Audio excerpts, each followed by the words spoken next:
you, everyone who's here tonight. This is a really special gathering, and it wouldn't be as special as it is without all of you. So thank you for trusting in us and joining tonight. And while I'm talking, I want everybody to get comfortable. So you can use some fuzzy slippers if you like, or get in pajamas, or wear whatever you'd like. And we have so many new people here that we want to welcome, and people that we've had at our SVIVAH events before. And we're just really, really glad to see all of you. So I'm going to give you a little bit of background about SVIVAH.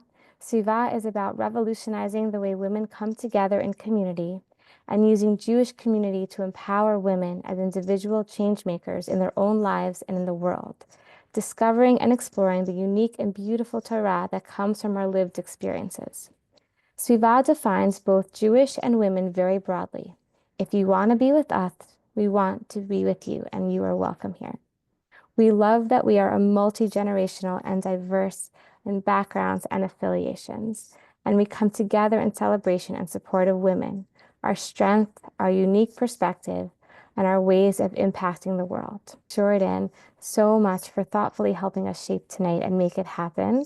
Also, thank you to the Covenant Foundation and the Aviv Foundation, who continue to encourage us to find ways to bring us together meaningfully and impactfully. An enormous thank you to all of our partners tonight. These are organizations that do truly holy work and are helping us to create this gathering.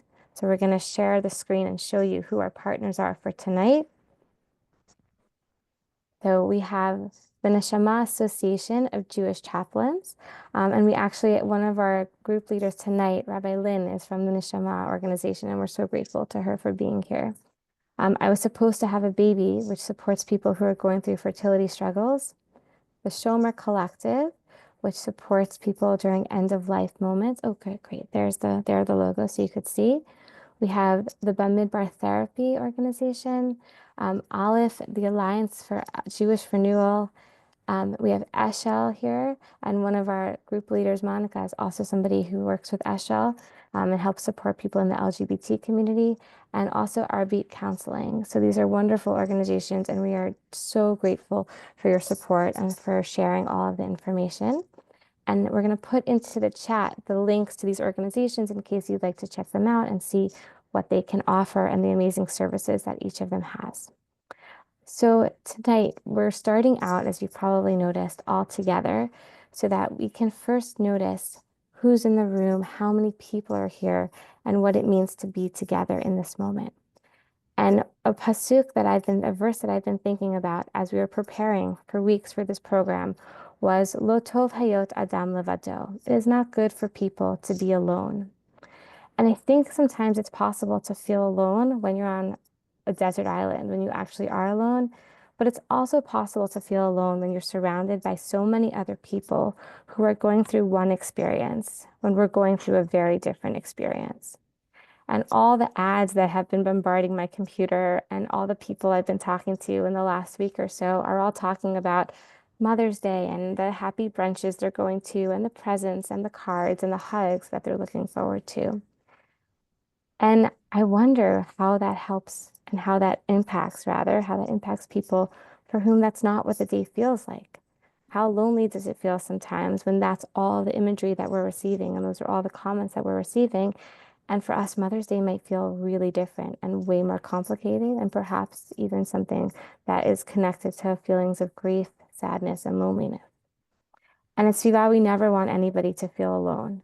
So we wanted to gather here tonight to be together and then to be separate and talk about the different things that we're facing and finding people that are going through similar experiences. So before we start, I'd love to invite everybody to just close your eyes for a second. You can sit comfortably, and we're going to take one breath together. So let's inhale and exhale. And as you open your eyes, just look to the person on the right of you. Look to the right of your Zoom screen and notice that person. And that person's here with you. And you're not alone. And now let's close our eyes again. And inhale. And exhale. And look to the left. And notice the person who's on the screen to the left of you. She's here too. And you're not alone. And let's close our eyes and breathe in and breathe out. And look at the person who's one line above you in the Zoom screen and thank her for being here. She's here to support you, and you're here to support her. And one last time, let's close our eyes and inhale and exhale. And notice the person who's on the line right below you and acknowledge her and look at her and be grateful that you're sharing the same space tonight. So as we're here together, all together, we're not alone. And we are also going to make this space sacred before we divide up by learning some Torah together. And so Rabbanit Aliza is here, and she's going to teach us some beautiful Torah related to what we're learning about tonight and what we're thinking about. And so Rabbanit Aliza, I'd love for you to come to the main screen and share your Torah with us. You can see Rabbanit Aliza's full bio in the chat, but you probably are all familiar with her as she is the Director of Education at SVIVAH, an incredible teacher and somebody who really teaches us how Torah can impact us personally and how it can hold our hearts in difficult moments. Thank you so much, Dahlia. It's so wonderful to be here with all of you. I'm so proud that SVIVAH does this event. It's really a point of it's really kind of the point of SVIVAH, that we do better when we're together and when we can be vulnerable and share with each other. And I'm so grateful to Rabbanit Dahlia and to Ariella and to Jordan and to everybody who's working on this. And of course, to all our fabulous professionals who are going to be running these rooms. And I'm grateful to all of you for the courage to come tonight and to be with us. So I wanted to teach some Torah tonight, and I was a little bit overwhelmed with everything that's in the room tonight. People are coming in with some very heavy things. And I was very lucky that I got a chance to speak with Karen Malkus this morning, who really calmed me down a lot and gave me some great pointers. So I want to start by saying that there is a lot in the room, and I just want to acknowledge that. And I want to say that I am going to do the best that I can to bring some Torah into this room. And I hope that the Torah that I'm bringing will land for you. I hope that the language that I use will be okay for you. If it's not, you can always let me know. And I'm going to do the best that I can in this space. So I'm offering you this piece of Torah, and I hope that it will be a piece of Torah that feels good to you, acknowledging that there are people coming from many different spaces and in very different spaces right now, and I'm going to do my best. So I was thinking about what it means to be in a place where you're kind of on a journey, right? Some of us are on different kinds of journeys, right? A journey for acceptance, a journey for greater connections, a journey to create something new, a journey to heal from something, all kinds of journeys. And I wanted to speak about journeys and talk about journeys with you tonight. So I'm going to share a document that I put together. I had been thinking about journeys also in the context of the upcoming holiday of Shavuot, because Ruth and Naomi go on a journey together, and they leave from Moab, and they go to the land of Israel. And this journey is acknowledged in the very first chapter of Ruth as being a very fraught journey where they don't know where they're going to end up. And I think that that's an experience that many of us might identify with. So I'm going to share my document. Here we go. I'll read it in the English. So our story starts out where Naomi's husband, Elimelech, dies, And her two sons, Machlon and Kilion, also die. And so Naomi is left without her two sons and without her husband. And she starts out on a journey toward the land of Israel. Um, and for she had heard, right? She doesn't know. She thinks maybe as she continues her journey, she will get to a place where she'll have a little bit more comfort, where maybe she can get to a better place. But she doesn't know. And so she embarks on this journey with her daughters-in-law. And while she's on the journey, right, it seems like she kind of they all kind of alternate between this resolve, things will get better, things might get better, and this pessimism, right? Naomi says to her daughters-in-law, "Turn back, each of you, to her mother's house. May the Lord deal kindly with you as you have dealt with the dead and with me." Right? But go back. And she kisses them farewell. And Naomi says, "Turn back, my daughters. Why should you go with me? Right? There's no hope for you." And then, as we know, Ruth speaks up and she has resolve, right? Ruth clings to her. And Ruth says to Naomi, "Do not urge me to leave you, to turn back and not follow you." She said her very famous words, wherever you go, I will go. Wherever you lodge, I will lodge.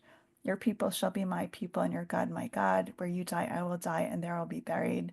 This and more may the Lord do to me, if anything but death parts me from you. And then the text says, when Naomi saw how determined she was to go with her, she stops arguing with her. And I once saw a very beautiful explanation of when Naomi saw how determined she was to go with her. That Naomi saw that it was hard for Ruth, right? We shouldn't mislead ourselves to think that on this journey, it was very easy for Ruth to just decide to go with her mother-in-law. Journeys are hard, and you don't know what you're going to be greeted with on the way, and you don't know what you're going to be facing when you get to the end of the journey, if in fact you ever get there. And I think that that this idea of this combination of resolve, and I'm going to do this, and I hope I will get there, and pessimism, no, it's never going to happen. It's really difficult. There's no hope, right? That is something that exists within each one of us as we are trying to figure things out and trying to deal with difficult things. Um, so that is perhaps the better known story. But I want to give you another story that I recently taught and that I can't stop thinking about. And this is a story of another journey. It's a story of a rabbi named Rabbi Zera. And Rabbi Zera really wanted to move to the land of Israel. Um, but nobody wanted him to. His teacher said that he was forbidden to move to the land of Israel. He was living in Babylonia at the time. And and finally, Rabbi Zera decides that he is going to move to Israel no matter what. And so he gets to the banks of the Jordan, and we learn when Rabbi Zera ascended to Eretz Israel, he could not, to the land of Israel, he could not find a ferry to cross the Jordan River. Like he worked so hard, he was on this space on the journey, and then there's no ferry. So he takes hold of a rope that was strung across as a makeshift bridge and crosses the Jordan, or tries to cross the Jordan River on this rope, right? And this rope bridge is rickety, and he feels the whole time he thinks he's going to fall. And there is this Sadducee, this other person from another sect, who says to him, "You're crazy. Rabbi Zera, what are you doing? Just wait for the ferry. Wait for the security of the ferry to take you across." And you're hasty, and you're like your people. You're like the people of Israel, because the people of Israel also took chances at Mount Sinai when they accepted the Torah, because they said we will do before they said we will hear. And you're just as hasty as they were. And Rabbi Zera says, this is a place where Moses and Aaron did not merit entering. Who is to say that I will merit seeing this land? I hurried across before anything might occur to prevent my entrance into the land of Israel.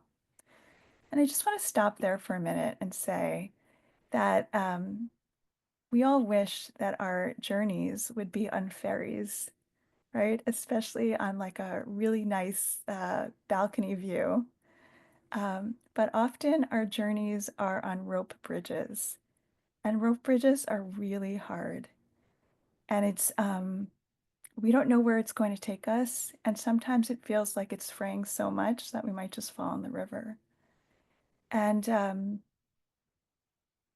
what I love about the story of Rabbi Zera is that the guy who's making fun of him, I think, actually gives him the best comfort, because the guy who's making fun of him says to him, Rabbi Zera, you're not alone, right? You are part of a people that crosses on rickety bridges, right? You're part of a people that has done this before.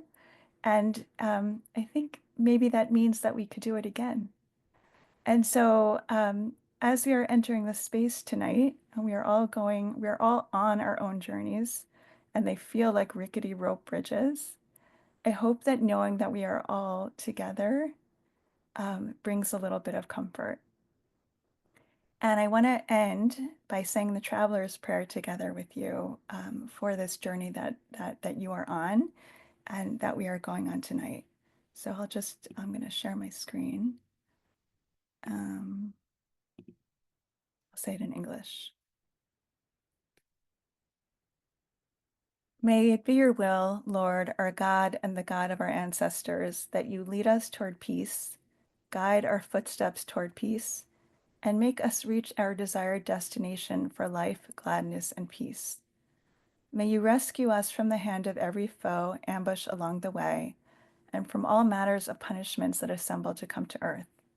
May you send blessing in our handiwork and grant us grace, kindness, and mercy in your eyes, and in the eyes of all who see us. May you hear the sound of our humble request, because you are God who hears prayer requests. Blessed are you, Lord, who hears prayer. All right. Thank you. I'm sending it back to you, Dahlia. Thank you. I mean, thank you so much for Benita, Lisa. That was beautiful. And so now we are going to travel. We're going to travel into our breakout rooms. And before we go, I want to just clarify and make sure everyone understands how the process is going to work. So you're going to see on the screen, thank you, Jordan, the list of the different rooms. And I'll just go through them really quickly, but just so you could see who we are, what the numbers are, and you can remind yourself which room you're going to, or let us know if you need help. So the first one is for people who have lost a mother with Dr. Esther Altman. Number 2 is for people who've lost a child with Dr. Dalia Topolovsky. And those who are estranged from their mother with Dr. Linda Ginsburg, estranged from their children or child with Karen Malkus, challenging relationships with mom with Rena Phillips, a mother to a child with challenges with Dr. Michelle Sarna, navigating fertility journeys with Dr. Julie Bindeman, for people who are not a mother with Rabbi Lynn Lieberman, single or solo moms with Batsheva Gans, and mother of a trans child with Monica Sass. And I have to say, just saying all of those names brings me like such a warm feeling in my heart. This is like an all-star group of group leaders, and I can't wait for you to spend time with them. So I'll be brief, but I just want to let you know that as you go into your breakout rooms, you might go into a breakout room that is really huge and there's so many people in there. And you might go into a room that's small and intimate. But no matter which space you're going into, this is an opportunity for you to gain connection in different ways. So in some rooms, there might be time for everybody to share. In some rooms, maybe only a few people will come off of mute. But you'll also have opportunities for sharing in the chat, and for gaining a feeling of being held from the leaders and from one another and from listening. If you don't want to share, that's fine too. And your group leader will guide you and set the norms for each of the rooms. And when you get in there, she'll have the opportunity to fully introduce herself so you can hear who she is, and you'll also be able to read the bios.